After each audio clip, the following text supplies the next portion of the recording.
Good morning. Oh, what a day. This has been so much fun. The last 2 days, I've been technologically challenged by the internet. Came in just a minute ago, running in from the gym, thought I had everything all prepared, and the internet won't connect to my computer. But I'm on now. That's all that matters.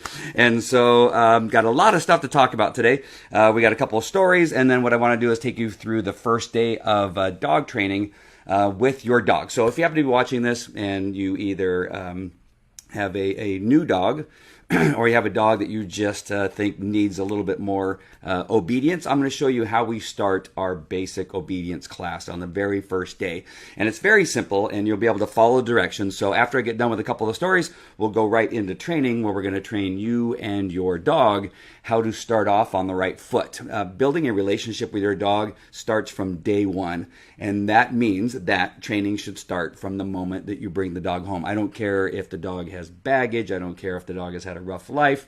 It doesn't mean that you have to be harsh with the dog, or you have to be very mean with the dog, or all the things that are associated with obedience training and that kind of stuff. Our obedience training is not that way. It merely is giving the dog the relief that you are there as a leader, that you are going to take care of them.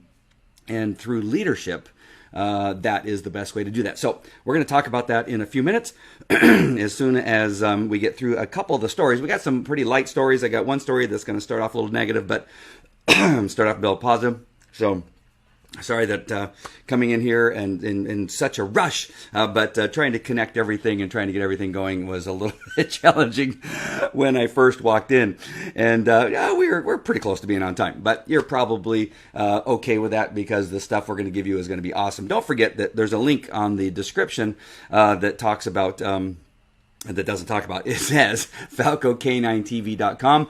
If you have not picked up your free report yet, click on that and get your free report on training your dog with love and respect. It'll go hand in hand with the training that we are going to have at the end of or towards the end of this broadcast, the second half of this broadcast. And I was just looking around for a flyer that I had. I'm going to have to put it up in a link for a comedy show that is coming up for the German Shepherd Rescue of Orange County, and you're not going to want to miss it. I went last year, and it's a good time, lots of fun, and it's all for the dogs. So you're going to want to know what that is all about. Clear my throat. Like I said, came running in from the gym, and probably a little bit dehydrated. There is no. Oh, I got my juice. Very, very sorry. All right. So I do have a mute button. Cough. Sorry. All right. So I want to give you an update on the Kuwaiti dogs, what's going on with them. And that's not a huge update, except for, let me just pull up the email here, or the message I got from my connection. I know that sounds very covert that I have a connection over there. But the only news that I got right now is that 2 more dogs arrived here in the United States yesterday, which was, this message came on Friday. So on Thursday, 2 more dogs arrived, and still working on an MOU. The company has been very cooperative, which is that security company, the Eastern Security Company, has been cooperative, which is good, with releasing dogs that need to be retired due to age and or health. So right now it looks like they're releasing the dogs that are either just done with searching, or they have some, maybe their hips are getting a little bit sore, shoulders sore, that kind of stuff. And so they're releasing those dogs. But 2 more dogs arrived in the United States, which is fantastic. It's not very many, considering they have something like, I don't know, I forget what the number is, but a lot of dogs, like 70, 80 dogs or something like that. At least that's what their last report was. But 2 dogs. We'll take 2 dogs. That's better than what we had before, right? They were euthanizing the dogs. So they're releasing some dogs. They're going to be coming over. Those of you that have contacted me and said you want a dog and you want to take care of a dog, when the time comes, when one becomes available, you will be the first to know. So make sure and stay in contact with that. So that is really good news that we have 2 more coming out. And I'm sorry, I wish there was more news. It's just really hard to get news out of Kuwait about these dogs. But part of it is that people are being very careful, right? They don't want to upset the company. The company already knows that they are being looked at on a very negative light, and the publicity so far isn't been great for what has been happening over there.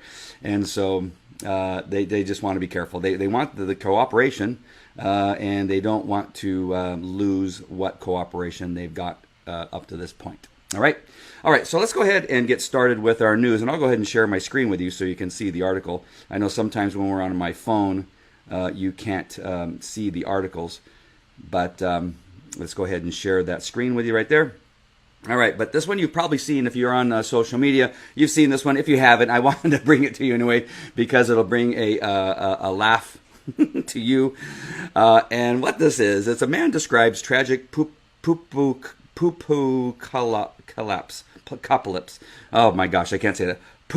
Palapicus, whatever, that occurred in his house. And I know that I said it like 10 times earlier today when I was reading the article, and yesterday I had it, Poopopolis, something like that. And so what happened is this man made a video, it's on YouTube, and they have, which I hate this word viral, but it went viral. And it describes in great detail his experience on Facebook, along with simple yet telling drawing of the scene of the crime. His post immediately went viral, spreading like so much poop sucked into a Roomba. If When Harry Met Sally is the greatest romantic comedy of all time, When the Roomba Met Dog Poop is the greatest comedic horror story, says this article.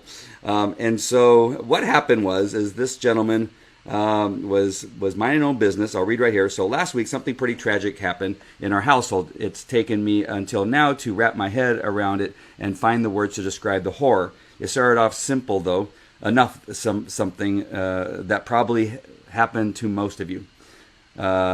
Sometime between midnight and 1:30 a.m., our puppy Evie pooped on our rug in the living room. This is the only time she's done this, so it's probably just because we forgot to let her out before we went to bed that night. And now, oops, sorry about that. I'm going to the Facebook posting. And let me get back to the circumstances. Let me get rid of this. Sorry. All right. So, sorry, I clicked on the wrong thing there. There we go. Sometimes 2 minutes. My friends, that's because the room. Okay, so why friends? That's because our Roomba runs at 1:30 a.m. every night while we sleep, and it found the poop, and so begins the poopstastrophe. I can't speak today. And the poopening, that one I can handle. If you have a Roomba, please rid yourself of all distractions and absorb everything I'm about to tell you. Do not, under any circumstance, let your Roomba run over dog poop. If the unthinkable does happen and your Roomba runs over dog poop, stop it immediately and do not let it continue the cleaning cycle. Because if that happens, it will spread the dog poop over every conceivable surface within its reach, resulting in a home that closely resembles a Jackson Pollock poop painting. It will be on your floorboards, it will be on your furniture legs, it will be on your carpets, it will be on your rugs, it will be on your kids' toy boxes. If it's near the floor, it will have poop on it. Those awesome wheels, which have a checkered surface for better traction, left 25-foot poop trails all over the house. Our lovable Roomba, who gets a careful cleaning every night, looked like it had been mudding. Yes, mudding, like what you do with a Jeep on a pipeline road, but in poop. So, sorry I can't pronounce those words, but here's like a little map that goes through his living room and through the bedroom, and that's pretty much what the map. And you want to watch that video, I'm sure you can find on video. There's the man and his son, and a great story. Just I can't imagine that happening. The Roomba, and I thought about the Roomba, and the Roomba, I just never really, people that I know that had it, they're not extremely happy about how it cleans. I guess it kind of cleans the surface of some minor dirt issues and things like that, and some crumbs that maybe have spilt and that kind of stuff. But this is fantastic. I now I won't get a Roomba just in case that happens, because we do have a dog and we have a cat, and you never would know what's going to happen in the middle of the night, apparently, with your Roomba out there cleaning while you sleep. But that's quite the funny story, and you're going to want to definitely check that out at some point. I'll put the link on our replay so that you guys can see it. Okay, now for a little bit of a negative story, but we just got to be aware of what it is we are doing with our dogs and when our dogs get into trouble.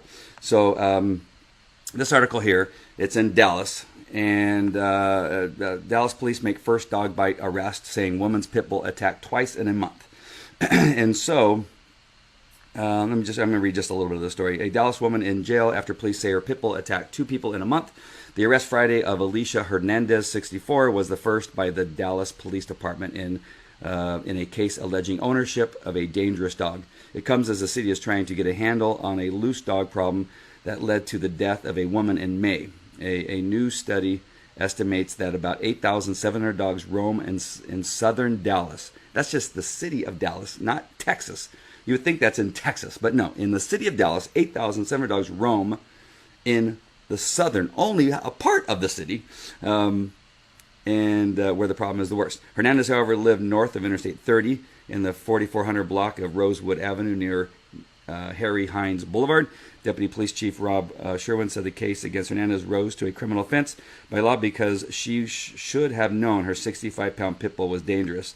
The tan and black dog escaped from her yard on July 9th and attacked a woman working on a home down the street, police said. The 41-year-old victim was bitten in the torso. Dallas Animal Services seized the dog for a 10-day quarantine. Only a 10-day quarantine. Animal Services cited Hernandez and returned the dog to her own. I see. That was the first time. On July 19th, police said the city was in the process of declaring the animal a dangerous dog, which would have required Hernandez to comply with specific safety requirements when attacked again. The pit bull got out of Hernandez's yard through the unsecured gate at about 7 a.m. Saturday, police said, and attacked a 38-year-old woman who was walking to a dart station. The dogs tore a large portion of flesh from the woman's calf, according to investigators. So, let me tell you why I bring this story up, because it does sound like an extremely negative story, and I've been trying to stay from the negative stories. It's just important to talk about because one of the things that we have been known for over the years is that we help people who have dogs who either have shown aggression, have bit somebody one time, and obviously when we talk to people, we learn that they've actually bit somebody more than once. But the problem is that you need to come to a professional, whether it's us or somebody else, and take action once your dog has shown this propensity, this aggression.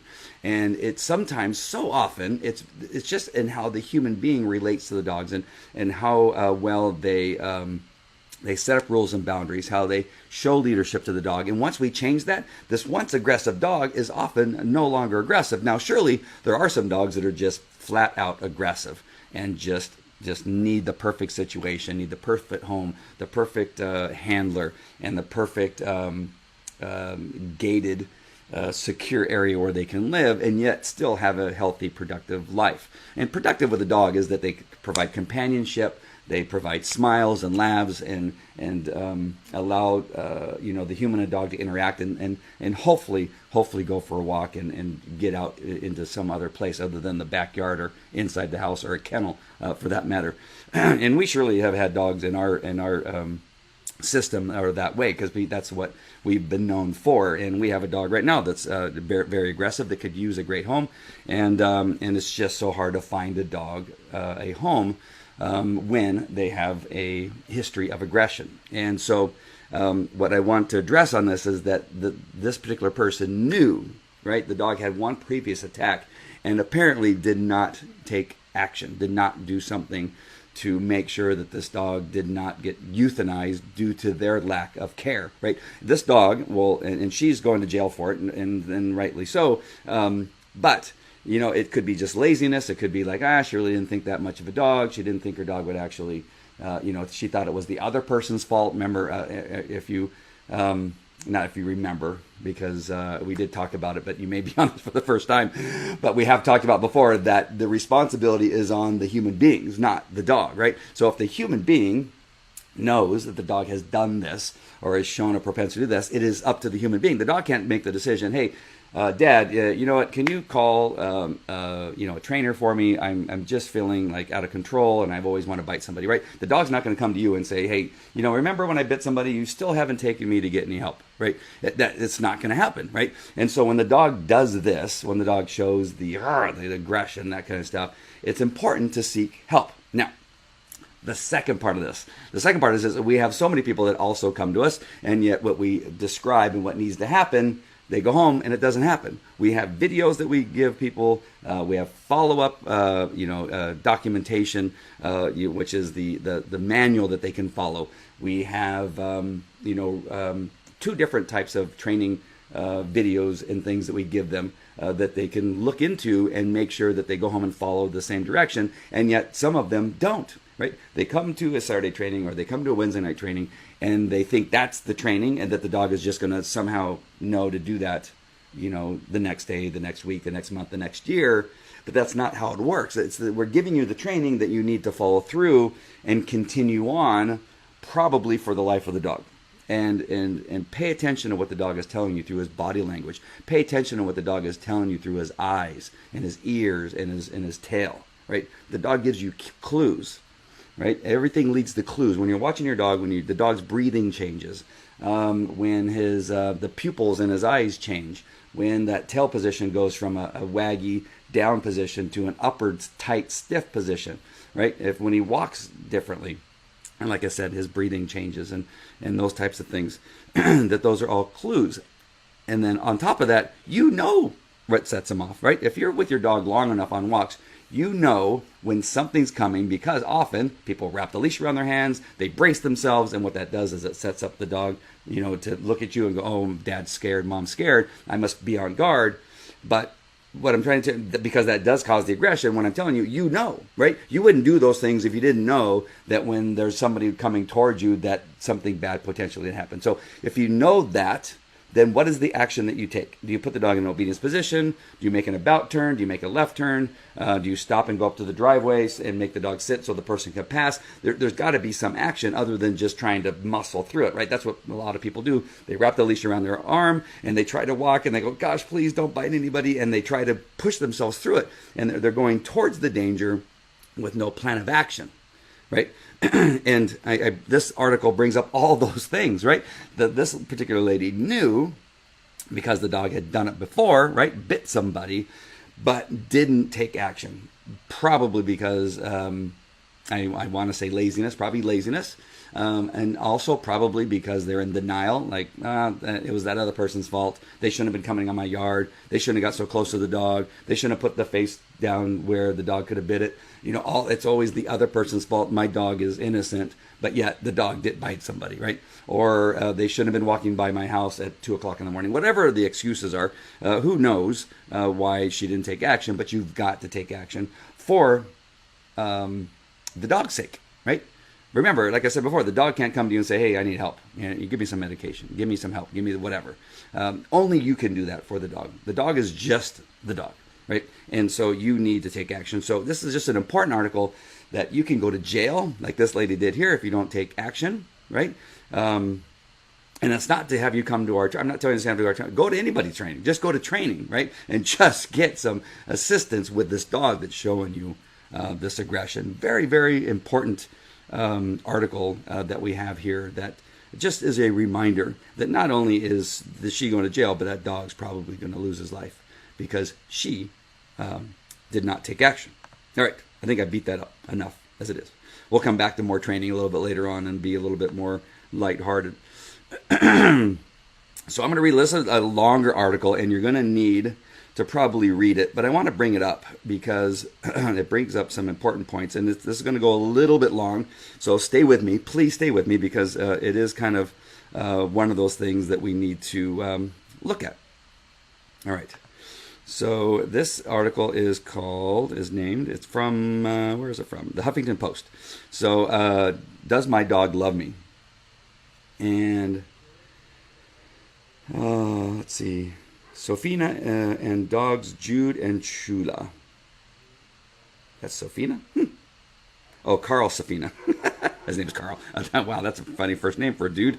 All right. Mr. Sofina and his dogs Jude and Chula. Does my dog love me, or does she just want a treat?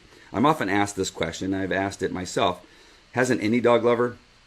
It says something about our insecurity that our main question about them is whether they love us. It's always about us. But what do they feel? What emotions do they experience? Can we even know? When someone says you can't attribute human emotions to animals, they forget the key leveling detail. Humans are animals.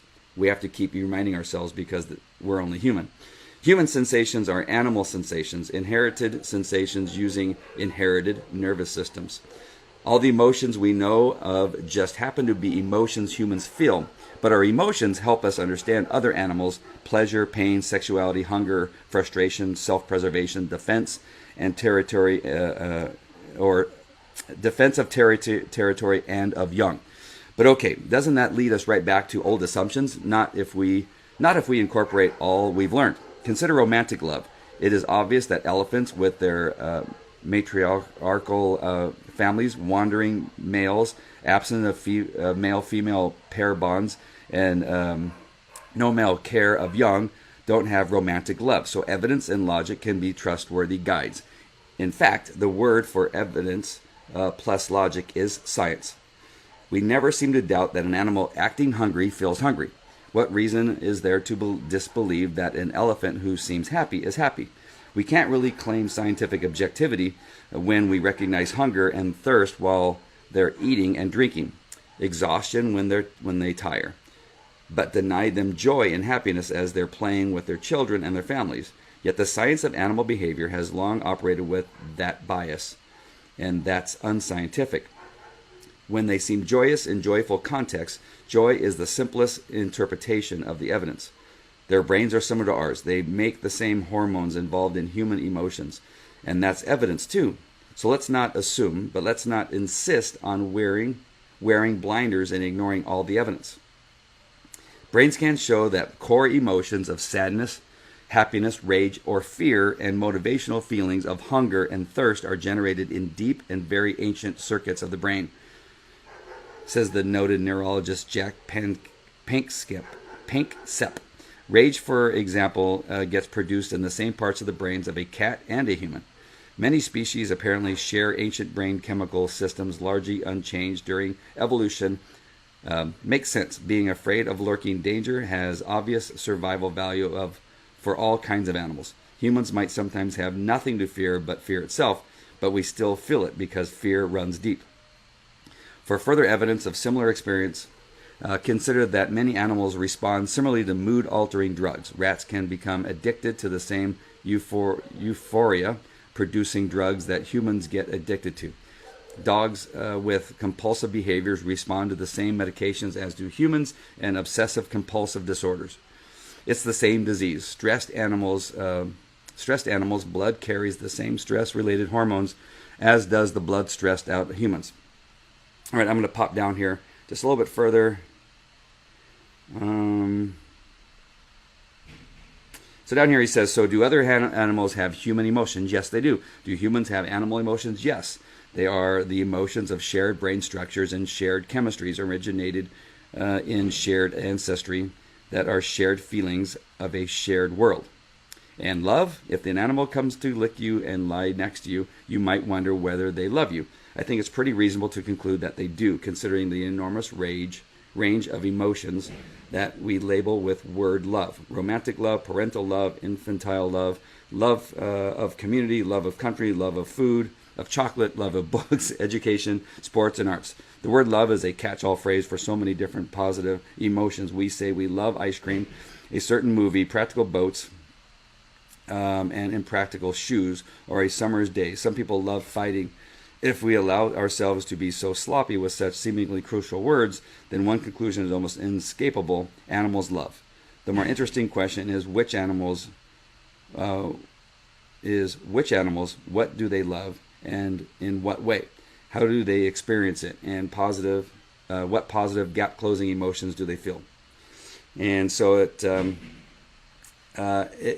just goes to say, and I kind of agree in the level that there's a lot of different kinds of love. And the reason I thought this article was really important that I bring to you and read just a little bit of is that one of our training, the basis for our training is training with love and respect. And it goes both ways, right? We want you to love and respect your dog, and we want your dog to love and respect you.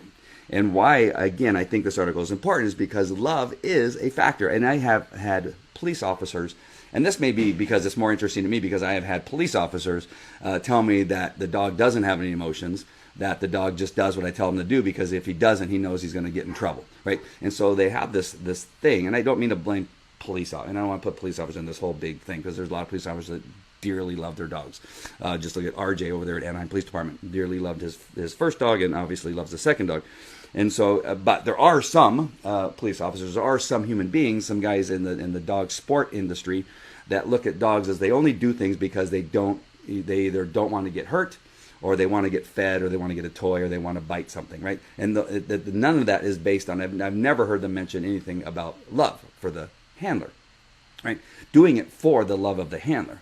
And you may be shocked, because all of you that have pet dogs who love your dogs going, really? There's people that think that? Yeah, I'm telling you, there are a lot of people that believe, especially in the sporting service dog world, that think that dogs respond only based on because they're escaping pain or they're attracted to pleasure. Right, and that is the only thing, that love is not the thing, and I disagree. I think I've noticed, and I've witnessed, and I've seen dogs that work far better when they're in that place of love, whatever the dog's love is for a human being. Again, because this article talks about there's all kinds of different loves, that I'm going to just say a dog's love for their humans, a dog's love for their handler, a dog's love for the pack that they live in the home with.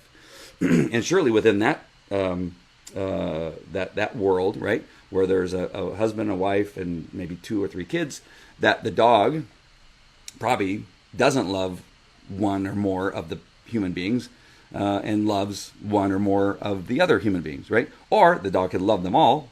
Or like our cat. Our cat doesn't particularly like my daughter. Sorry, Ray. I'm bringing you out here on the internet. But that cat bites her and scratches her, right? But the cat cuddles up to everybody else. Whatever it is, I've never seen her harm the cat. I've never seen her harm the cat. I've never seen her do anything that the cat doesn't like. And so there's something in the chemistry between those two that the cat, I don't think, loves her. Right, and she won't watch this. She's only 7, and she's on the road. Actually 8. But I've seen it. Right, you see this every day, and so having that understanding that you need to have love and respect to get a true relationship with your dog, and bringing this article in that talks about love and says that there is this issue that you need to be aware of. Right, it is not just about a dog escaping pain and being attracted to pleasure. That's the only response, that the dog only has those 2 things going on. No, it's more than that. And again, I remind you that you may think I'm talking out of my ear, but it is. I've heard it so many times. I've heard it so many times that my dog doesn't need to be pet because he knows when he does it right, because he doesn't get, a correction. And you would be shocked at how many times I've heard that in my 30 years of dog training. That you need to have this relationship of love and respect. You need to find a way of connecting with your dog, that the dog could be loving to you, and you'll get the response that you want more often than not. When your dog runs out the front door, come here. The dog comes to you. It will be more likely to do it because they love you, right? So let's say that the cat were a dog with my daughter. So this dog, who formerly used to be a cat, runs out the front door, and the dog loves me, right, and respects me. I would say here, that dog would turn around and comes right back to me. Do you think you'll get the same result? Do you think Vivi Ray, my daughter, will get the same result when she says here to that dog, right? This dog that has shown that he doesn't like her by biting her and scratching her and running her over, that kind of stuff. Will the dog come back to her? No. It's because there is no reason. Why would I come back to something I don't love? Right? Why would I go to be, make a choice between, I'm smelling the ground across the street to see if there's any dog urine over there that I haven't smelt yet, and choose the human being that I don't love over that urine. That is why in our training we tell people, encourage your dog, praise your dog. We want you to look for the times your dog does things right, as opposed to always looking for things your dog does wrong. What does that do? It translates into love, because the dog begins to respect you and love you because, wow, you're really noticing when I'm doing something right. You often touch me when I'm doing the right thing. And now I understand what it is you want from me. I'm not confused any longer, because sometimes you correct me when I'm doing things I think you want me to do, and you're praising me for things that I know in the past you've corrected me for, right? And so there's that confusion. And so when you put love into it, it just solves all of the problems. All right. Whew. Went on one of my tangents there. I know Carlene, my assistant's probably yelling at me through the screen. Okay, already, we got it. Love is important. Yes, yes, yes. Okay, one last article before I go into the training. And that is this one of about small dogs. And now, people might say that I'm a little prejudiced about small dogs, because I'll often say, do you train Chihuahuas? And I'll say, no, but we train dogs. Ha, that's funny. So if you're watching this, have a Chihuahua, that's just a joke. I'm just kidding. I know a Chihuahua is a dog. But I find this interesting because it's just going to change dog training in some areas, and it's probably going to start beginning to come here, because I think I'm noticing it too, that I see a lot more small dogs, and it is a little bit more difficult to train smaller dogs because they're small. And I find it simple to train a big, huge dog. I'd rather have a big dog for me to train. I can do that. That's so much easier. A dog that's strong and powerful, that's easy, right? A little tiny dog for me is difficult, and it's just not that easy. We have a Chihuahua in our training right now that's just fantastic, and we've mentioned it probably more than 10 times on our training. But if you just have the knack for it, they're just as simple as any other dog. But why this is happening? Pet dogs are getting smaller because owners are living in more compact homes, than ever before. New research suggests. Figures provided to the Kennel Club and analyzed by the Economist magazine show that the average puppy weighs 12% less than it did 10 years ago. Wow, that's pretty considerable. Experts believe that a combination of stagnating wages and small houses, often without gardens, have led owners to increasingly select miniature breeds, which has also led breeders to focus on smaller animals. A pug needs about 1/4 of the daily calories of a German Shepherd, so they are far cheaper to own. Vet bills also tend to be less with smaller animals. The data comes from the Kennel Club, which registers the details of about 250,000 hounds in Britain each year. The figures show that smaller breeds grow in popularity. The average size, as measured by the circumference of the neck, also has fallen. So, small dogs are just going to take over, which is okay. I don't mind. They're still dogs. They're still dogs. I'm going to admit to that. But what you need to know if you are in the pet industry is that this opens up a brand new market, right? And so it's always, you want to be aware of trends. As anybody that's in the pet industry, or any market for that matter, any entrepreneur, is that when you see something happening, in the world, you got to look at what other opportunity is there because of a a given situation. So let's take Pokemon Go. Pokemon Go is an interesting thing because a lot of people are doing it. People are dying doing it. They're getting run over by cars because they're so busy looking at their phones. But there's an interesting thing that's happened that because of the Pokemon Go, another industry is flourishing. And I'm not sure if you've heard this or not, but if you haven't, you're going to be interested to know and find out that, hey, there are other opportunities. When something else is happening, what's the outlying opportunity that is just waiting for you to invest in, or to create a solution to the problem that's being created by this thing, right? So Pokemon Go, what's the problem that's being created? Well, they have their phones and they're walking the streets and they're doing it for hours. And what happens when you use your phone for hours? It dies, right? And so you got to look for a plug, and you're trying to find a plug and plug it in, and it's hard to find when you're at the beach, right? Huntington Beach has a lot of Pokemon activity, and so there's a lot of people over there. So what is the thing, right? And so as a marketer, as an entrepreneur, as an inventor, you're looking at these things. Okay, Pokemon Go's big. Now what I could invent, or what could I invest in, or what business should I get in based on what may be happening, and what income could be drawn out from something else? These portable chargers. Right? The sales of these portable chargers have gone up something like 200% since Pokemon Go came into existence. Portable chargers have gone up 200%. I wish I would have bought 100 of them, went to Huntington Beach and sold them with a little cart and a bell and said, get your portable charger here. They're all charged up, ready for you to use. I could have sold them for twice the price that I bought them for, right? Okay, so now back to the little dogs. All right, so little dogs. When I was just at Super Zoo, what do we see at Super Zoo is a bunch of clothing, bling bling, bags like, Paris Hilton carries her dog in. There's tons of that stuff. But with the increase of the smaller dog population, there's going to be more need for smaller dog accessories. So you in the pet industry may take a look at this and think and take a look, what's the study tell you about the United States? If you're here in the United States, is this a trend also occurring in the United States? And it may be in the big cities, in Los Angeles, in San Francisco, New York, Chicago. Are people now buying smaller dogs, and is the population of smaller dogs increasing? And what opportunity may lie within that particular situation?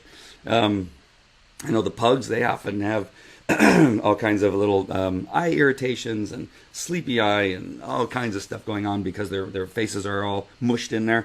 And so if there's more of them, you may look at something like that too. Sorry for that cough. I've been doing so good without having that frog in my throat. All right, so that brings us to an end of our articles. And like I said, I brought in one negative, and I'm sorry about that. But we really had to talk about the importance of getting your dog trained when you are dealing with aggression and how important it is. So I'm going to bring up my presentation here, and it's just to get you kind of started on the right foot with your dog. If you've got a new dog, if you want to share this particular video with a friend or family member that got a new dog, you can tell them, oh, go ahead and skip all the news stories if you don't think they're interested. But I'm going to talk about how we get you started on that very, very first day. And you can do it, and I could talk you through it right here on the video. It obviously is much better when you're with us in person because we can look at your dog and identify certain things and help you with types of leashes and collars and that kind of stuff. But it's a very simple start. And I often tell people when we start our very first day, I said, don't worry. I know this will be the most boring training of our entire 7 days, but it's the most important training of our entire 7 days. You got to start with a firm foundation of training, a very firm foundation of training. And the foundation starts with this very first day. All right, so we're going to go to our PowerPoint presentation here. Let me click on it. And so what I want to tell you, let me make sure there's not, week one. So week one is training the sit, still, and quiet. Very, very important that those three things must be incorporated on this is what we want. This is the end result of the training. We want the dog to be sitting, we want the dog to be still, and we want the dog to be quiet. All right?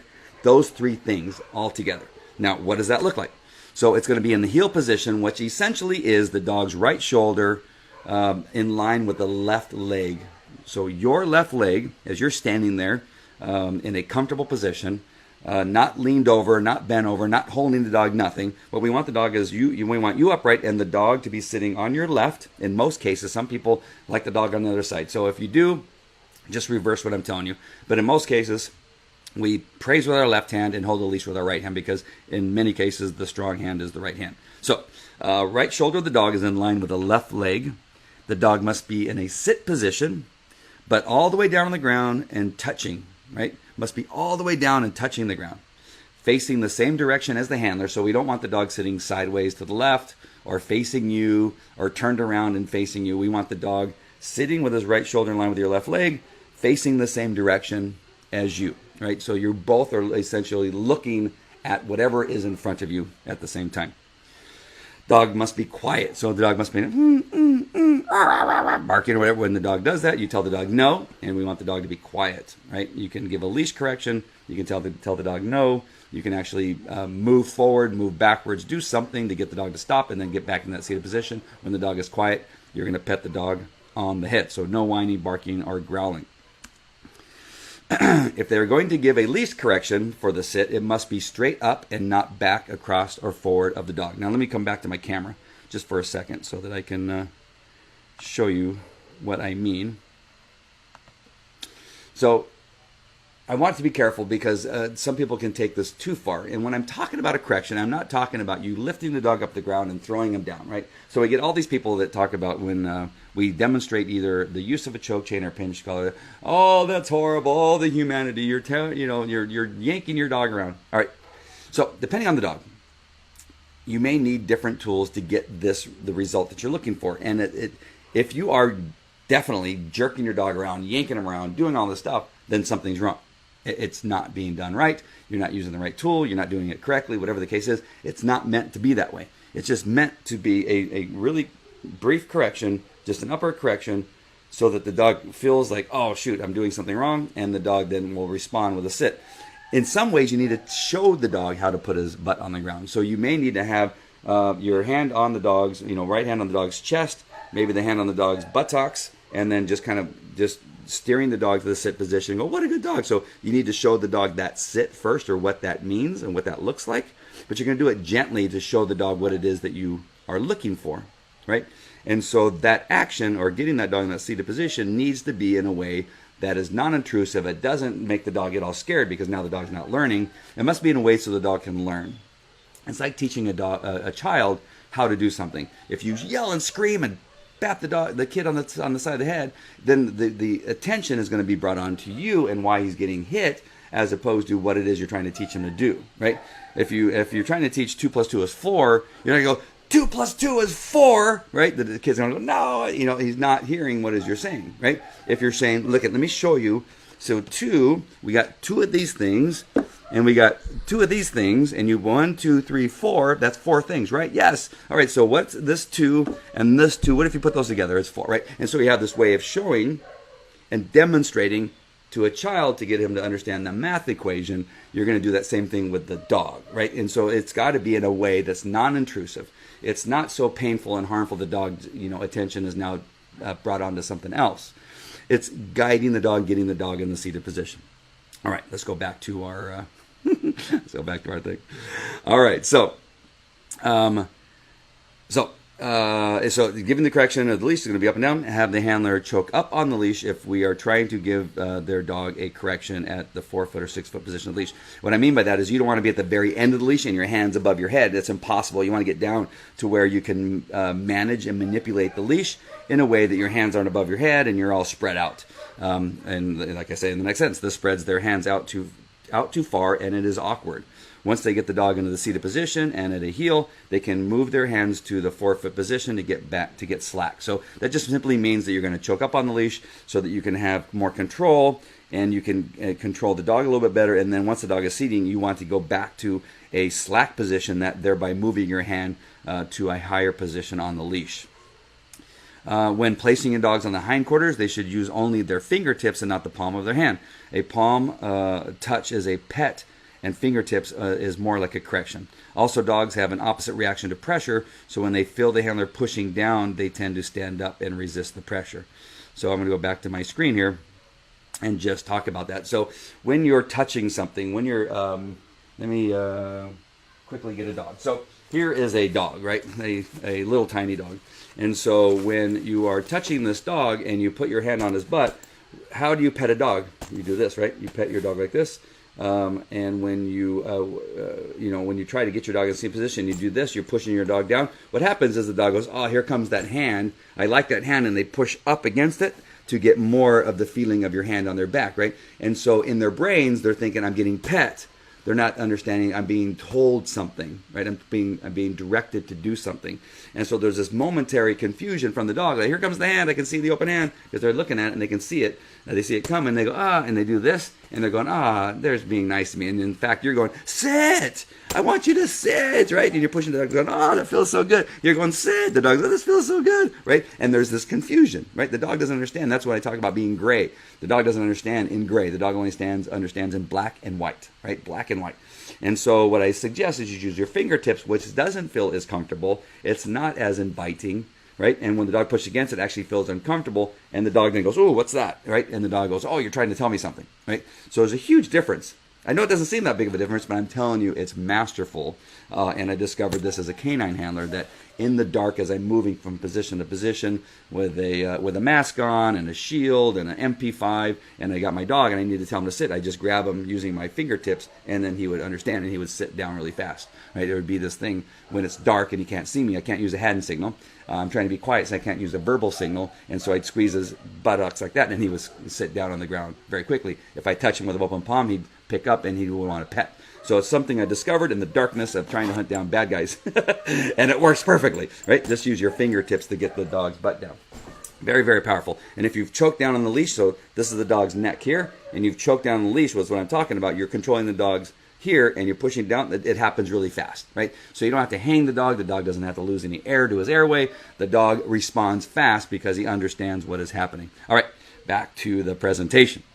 All right, so when the dog breaks the sit, advise them not. So this is the directions I'm giving to my trainers. So you're actually seeing a presentation I give to trainers.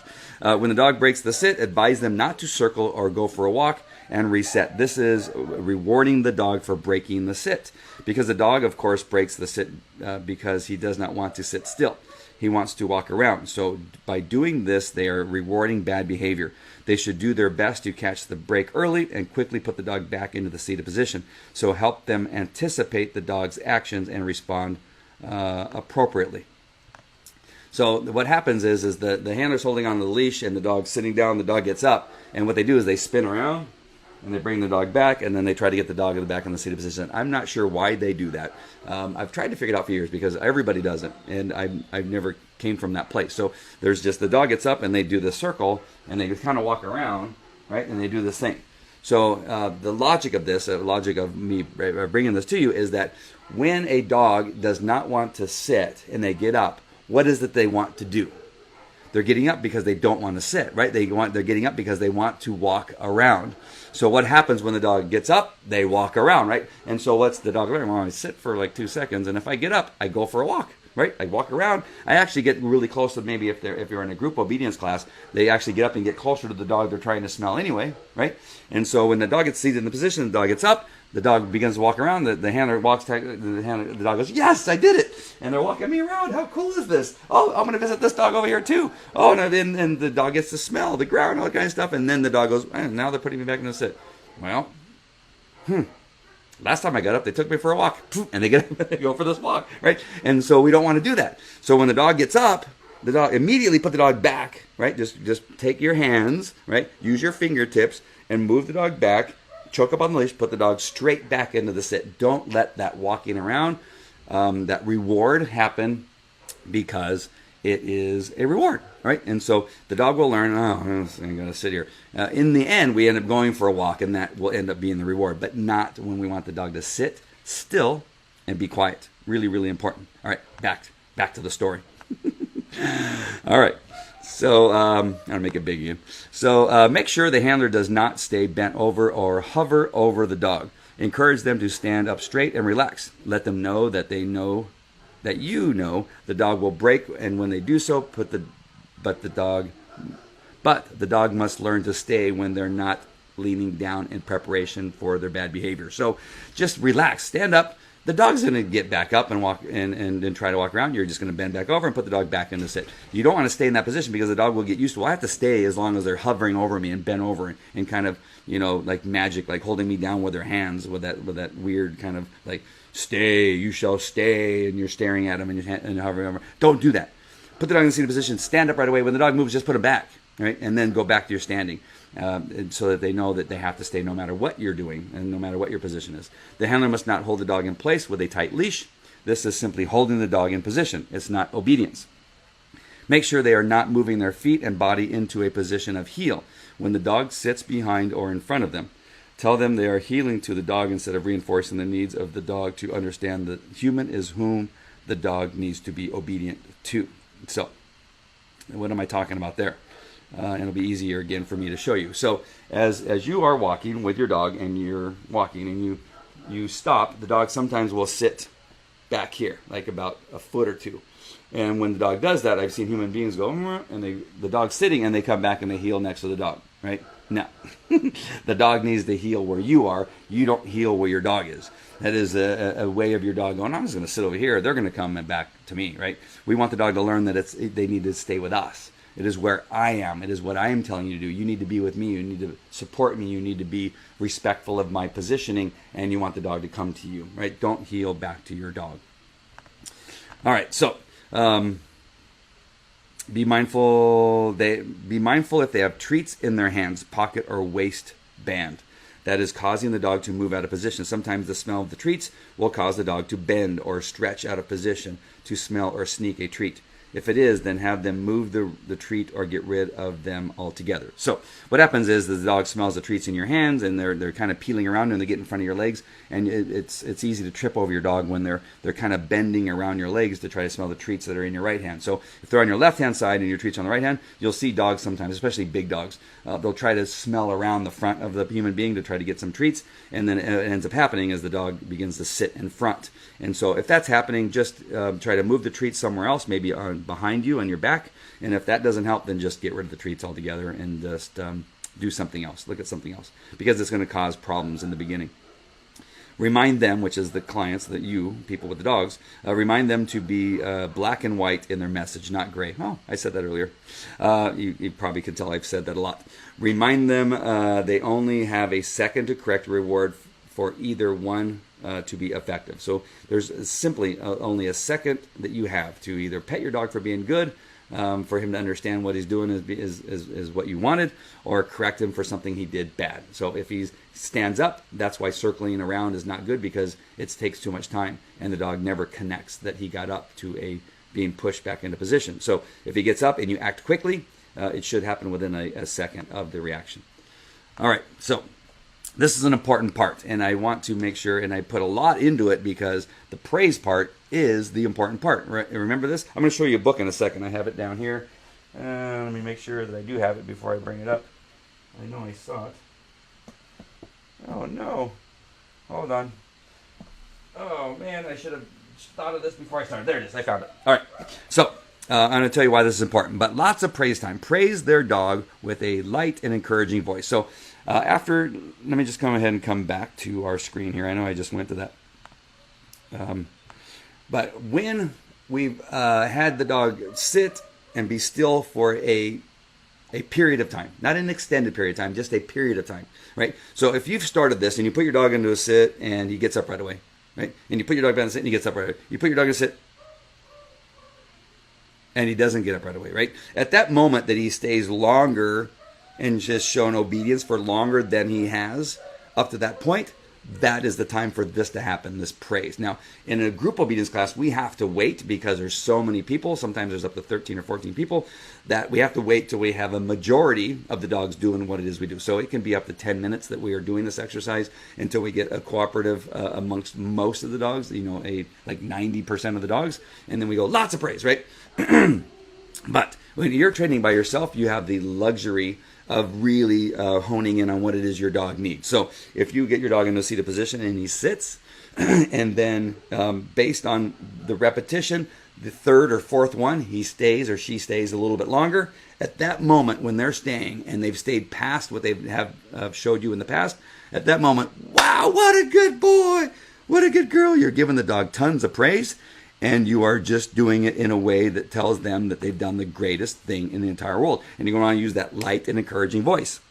You want to pet appropriately and in a way that is pleasing to the dog. Sometimes too vigorous of a pet or a pat can be disturbing to the dog and not fun, especially on the head. So a lot of men especially like to, oh, what a good boy. And this is them patting the dog, right? They're patting the dog, and the dog's like blinking like, oh, that freaking hurts, right? We want it to be pleasurable. We want the dog to understand that you love them for what it is they did. So it should be a smooth pet, and it should be good, and it should be a good feeling. Dogs don't necessarily like being patted on the head. They like a smooth rub on the head, but not patted like with a firm palm. You want to run or jog the dog away from the area where you have been conducting the obedience to change the scenery of the dog. Sometimes the spot where obedience was being conducted can be a place of stress. So the dog may need to be taken elsewhere to truly give the dog a mental break. So run the dog off. Go somewhere where the dog can eventually pee on a tree and be away from that place where, he had to do all this ugly obedience that was really, really nasty. No, hopefully it wasn't really nasty, but it's just natural, right? The dog thinks, oh, that area over there is where I have to do obedience. I can't wait to go somewhere else. This is the time to give them any treats or a toy they may have to boost the reward. So if you have a dog that's kind of just, the petting is okay. Maybe they haven't made that connection with you yet because you haven't had them long enough or something like that. A treat or a toy may actually add to the joy of responding to whatever it was you were training them. And in this case, it's to sit still and be quiet. The handler must move the dog to a place where both dog and handler can focus on each other, not other dogs or people, and not even to other people they came with. It is time for one-on-one appreciation for each other. Super, super important. So you, John Smith, have been doing obedience with Fluffy. Now, John Smith and Fluffy are doing this obedience thing, and Fluffy is looking at John Smith as this leader. The one thing you don't want to do is that when the dog responds is now take the dog over to Jane Smith, because now it'll be all about Jane Smith and not about John Smith rewarding the dog and having a relationship with that dog. Or even, Spot. So you don't want the dog Fluffy to go over where Spot is because it's going to be about Spot's butt and what they ate and, what they smell like and all that other kind of stuff. So it's important that you've spent this time with obedience with you and your dog, that now you can share the praise and the glory and the love and the respect with your dog and your dog with you, right? And so you've spent all this time together. Don't ruin it by having the dog go visit with somebody else that's unconnected to the obedience. After a short period of praise and relief from obedience, they can go to their friends and family and give the dog water and allow the dog to pee on a tree. No obedience on a break. Some handlers will practice the obedience routine on their break with their dog on the break. No, no, no. This is time for you and your dog, right? You and your dog needs to relax. You and your dog need to know that there's a time for obedience and there's a time for just being a dog, right? So don't, if you're in a group setting or with other people, don't all of a sudden now go right back into obedience. Give that moment of relief, like, wow, that was really fun, considering that I really didn't like sitting there for a while. But when I sat there for a while and did what he wanted me to do, wow, I mean, it was crazy. We went for a run. He pat me on the body and showed me love. And then we went and got water, and he gave me a treat or gave me a toy, and we just hung out together. It was so, so cool, right? And then all of a sudden, he took it away. He's going right back to bees. There has to be a period of time. We give about a 5 to 10 minute break between obedience sessions. And so you need to have that moment of relief. And then, okay, since you did so good, let's come back and do it one more time, and then we'll go right back and have a lot of fun, right? And so sometimes it's some equal parts. You can do 10 minutes of obedience and then 10 minutes of fun and be a dog and pee on a tree, and then come back and do 5 minutes obedience and then 15 minutes of love and respect and all that kind of stuff, and then come back and do 15 minutes of obedience, and then come back and do 5 minutes of relaxation. So you just bounce it around, but it needs to be an extended time, not like a minute and then go right back to obedience. Very, very important that you understand that the dog needs to have that praise and that time of relaxation and release of stress. All right, so that's day one. We do that on day one, an hour of this. We do about 10 minutes or so of the obedience routine, then 10 minutes off, 10 minutes on, 10 minutes off, and we do that through the hour, and it works out perfectly. Again, it may be the most boring because you just stand there with your dog as he sits. And we don't even say sit to the dog. I left that out. I'll let you use that sit for now or whatever it is you want to do, but we don't even say sit. We come to a stop, we stand still, we put the dog into sit, and there's a really important thing about that. We'll talk about that possibly next Saturday at 9 o'clock, as we do every Saturday, and talk about why I don't use verbal commands for the first 3 obedience positions. It really, really is important, and it's so important that we'll leave it for next Saturday because it's a long discussion and a philosophy that has really served me well and then allowed us to train dogs for over 30 years and successfully. Our classes that we have right now in Orange County are all full. Gina and Derek are doing a fantastic job with those classes, and they're all full. All the classes. As a matter of fact, they added a class because it's so full, and that class is now full. So. Call. You got to call, get on the list, and see when we can add, and maybe we'll add another class. That would be fantastic. All right. So, I was going to show you a book. This is a great book for business owners. Everybody should have it if you're an entrepreneur, but it's a great book. It's called Whale Done, and it's a book about how they train whales and how you can take the philosophy of training whales into a business. And actually, it works great for dog trainers, right? And so it's about finding the positive and looking for the positive. What we do with our employees, what we do with our kids, is that we often look for the negative, right? We wait until they do something wrong and then we lay it into them, as opposed to what we should be doing and looking for the things that they do right and really lay into them in a positive way when they do something right. And sometimes ignore bad behavior. There's some times where you're going to ignore bad behavior and wait for the good behavior. But there's the whole philosophy of this book, Whale Done. I would get it. I wish I had an affiliate link that I put up, but I don't. But this book is by Ken Blanchard. Great book. You got to get it. It's fantastic. I love it. I read it in one sitting. And then I've read it probably 3 times since. I love the book. I use it all the time as a reference to people when I'm talking about looking for the positive. And that's what you want to do with your dog, too. You want to wait for the dog to do something great. And wow, what a great dog. Well, you came into the house and the dog sat. Wow, what a good dog. What we would normally do is the dog would come and sit down. We would ignore that. And the dog jumps, hey, get off of me. What are you doing? Hey, these are clean clothes, right? And the dog goes over and sits. And we do not, yeah, that's right. You better sit, right? We do that, right? Instead, the dog comes over, jumps on you, and you kind of ignore the dog if you can, right? And the dog goes, well, why are they doing that? I want them to pet me. The dog sits. Whoa, what a good dog. Right? That works faster for a dog than the other thing, for sure. I'm telling you for sure. Again, look for that link up above. It says falcocanine.tv.com. Click on that for your free report on training your dog with love and respect. You're definitely going to want to go there. On Monday, I have a marketing webinar that any of you that are in the pet industry that might be watching this, it's about marketing in the pet industry. You might want to be on that webinar. It's going to be about an hour long. I'm bringing in a good friend of mine, Everett O'Keefe, who's made, I don't even know how many, a lot of best-selling authors. He's helped anybody become a best-selling author. He's fantastic. He will be on the webinar with me. You can get that. You can get registered for that by going to petworldmarketing.com. Petworldmarketing.com. Just go to that website. I got to fix that. Don't go to it yet. Go to it in about an hour. I think I still have to fix that. Don't go to it yet. I'll fix it and you'll go right there. So give me like 15 minutes. It's 10:05 now. So at 10:30, it'll all be set up. So at 10:30, go to petworldmarketing.com, because what you'll end up doing now is you're going to go to the old link of our webinar.